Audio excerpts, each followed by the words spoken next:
నేను ఈ భూమి మీద అతి దుఃఖకరమైనది ఒకటి తెలుసుకున్నాను. అది ఏంటంటే, ప్రతి ఒక్కరు కూడా రేపు ఏం జరిగిద్దో, ఏం జరగబోతుందో న్యూస్ పేపర్లో చూసి, టీవీలో చూసి ప్రతి విషయాన్ని కూడా క్షుణ్ణంగా తెలుసుకుంటారు.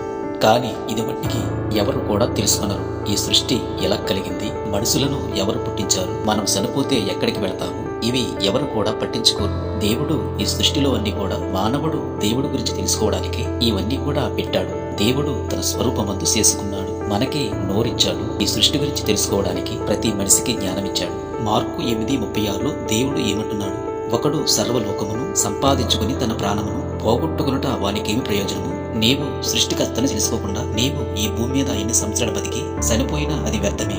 ఒకటి నీవు మర్చిపోకు సహోదరా, దేవుడు నీ వేలుకు ముద్ర ఇచ్చాడు. నీకున్న ముద్ర ప్రపంచంలో ఎవరికీ ఉండదు. దేవుడు నిన్ను పుట్టించినప్పుడు పైన ఒక నక్షత్రం అమర్చాడు. దేవుని దృష్టిలో నీవెంతో